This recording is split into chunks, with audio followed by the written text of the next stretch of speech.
के बाद संभल जाने को लेकर भाजपा के लिए। लेकिन बार बार वहाँ का एडमिनिस्ट्रेशन कह रहा है कि 10 तारीख तक किसी जब एडमिनिस्ट्रेशन ही पूरे इस प्रणाली में इन्वॉल्व है, जहां हमने देखा कि किस तरह एडमिशन के द्वारा इस तरह की हरकत को अंजाम दिया गया और जो सौहार्द है वो उसको बिगाड़ा गया है। और मैं समझती हूँ कहीं ना कहीं ये नेशनल इशू भी है, क्योंकि जो भाईचारे का जो पूरा व्यवहार पूरे देश में है, इसको कहीं ना कहीं भारतीय जनता पार्टी के लोग बिगाड़ना चाहते हैं अपनी वोट बैंक की राजनीति के लिए।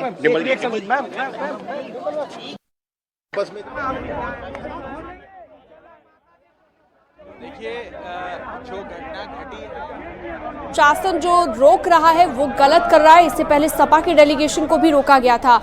हमारे साथ दीपक बिष्ट लगातार पहले दिन से ही इस बात को सबने कहा है।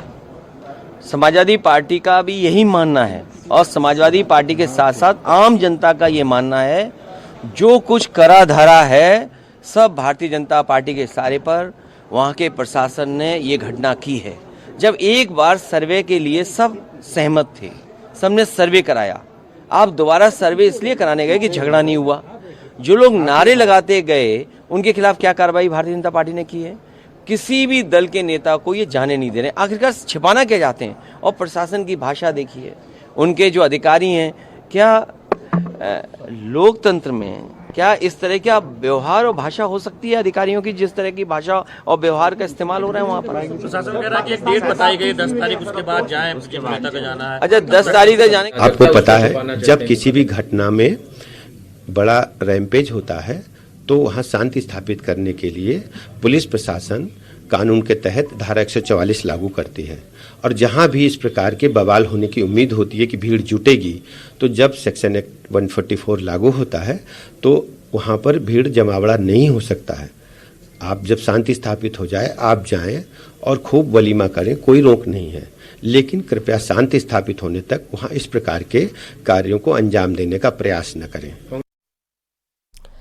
तो देखिए, लगातार प्रतिक्रियाएं भी अब सामने आ रही हैं। इससे पहले आपने अखिलेश यादव को भी सुना, डिम्पल यादव को भी सुना, और दूसरी तरफ भारतीय जनता पार्टी के नेताओं की ओर से सीधे तौर पर यह कहा जा रहा है कि ये सिर्फ प्रशासन आदेशों का पालन कर रहा है, क्योंकि सीधे तौर पर आदेश संभल के डीएम ने दिए हैं कि किसी भी बाहरी व्यक्ति को संभल में एंट्री ना दी जाए।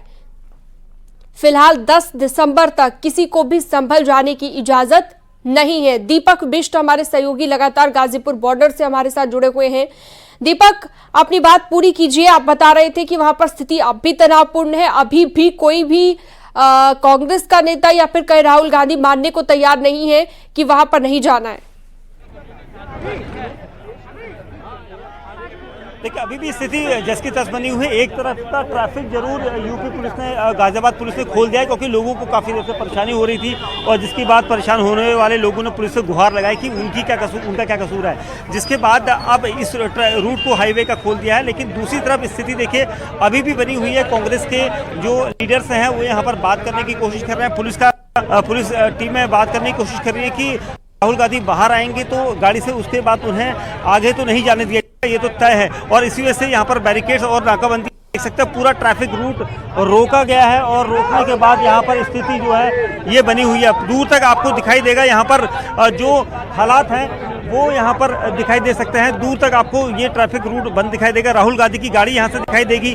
राहुल गांधी वहाँ पर गाड़ी में बैठे हैं और उनकी साथ जो पूरा सिक्योरिटी स्क्वाड है, और ये सब यहाँ पर कोशिश पुलिस की यही है कि यहाँ से आगे राहुल गांधी को जिस तरह से मना किया गया है उस तरह से वो यहाँ से आगे नहीं जा सकते, क्योंकि राहुल गांधी संभल जाने की कोशिश करते हुए यहाँ पर तक पहुँचे और वो चाहते हैं कि संभल तक उन्हें दिया जाए, 5 लोगों का डेलीगेशन वहां तक जाए, ऐसा उनका कहना है। लेकिन संभल पुलिस जिलाधिकारी और प्रशासन ने पहले ही कह दिया था कि वहां पर किसी भी जनप्रतिनिधि को 10 दिसंबर तक आने की पूरी तरह से मनाही है और वहां तक जब तक हालात सही नहीं हो जाते। लेकिन अभी राहुल गांधी बाहर नहीं निकले हैं, लेकिन सुप्रिया सुले और कई कांग्रेसी का जो कार्यकर्ता नेता हैं वो यहाँ पर बाहर आए हैं और कोशिश उनकी यही है कि पुलिस से बातचीत हो जाए, कोई रास्ता निकाला जाए, क्योंकि कार्यकर्ताओं की भीड़ यहाँ पर है। उसके अलावा जो पीछे का रूट है, क्योंकि नेशनल हाईवे जो 9 है वो अमूमन पूरा पैक रहता है और आज के हालात की अगर बात करें तो ज़बरदस्त जाम यहाँ पर देखने को और राहुल गांधी की गाड़ी खुद पीछे तस्वीरों में वहाँ पर फंसी हुई है, वो गाड़ी में बैठे हैं। अगर वो बाहर निकलते हैं तो जाहिर सी बात है कि यूपी पुलिस उन्हें हिरासत में ले लेगी और उसके अलावा और कोई यहाँ पर ऑप्शन नहीं भी है, क्योंकि यहाँ से आगे उन्हें जाने देने के लिए कोई किसी भी सूरत में कोई आदेश नहीं है, कोई तैयारी नहीं है और इसी वजह से वो कोशिश कर रहे हैं कि वो आगे जाए। लेकिन जो स्थिति है आप यहाँ पर अभी भी देखेंगे, एक तरफ यहाँ पर अभी मेरे जो बाईं तरफ दिखाऊंगा प्रदीप प्रधान, इस तरफ दिखाएं कि जाम जो है इस तरफ से खोला गया है ताकि लोग जो तकरीबन 40 मिनट से ज़्यादा फंसे हुए थे उनके रूट को बाहर निकाला जाए। और यहाँ पर इस रूट को खुलने के बाद लोगों में कहीं एक तसल्ली हुई होगी कि कुछ तो रास्ता खुला, लेकिन दूसरा वाला जो नेशनल हाईवे का रूट है वो पूरी तरह से बंद है। और उसी तरह से अगर गाजियाबाद और नोएडा से दिल्ली की तरफ आते हैं तो वो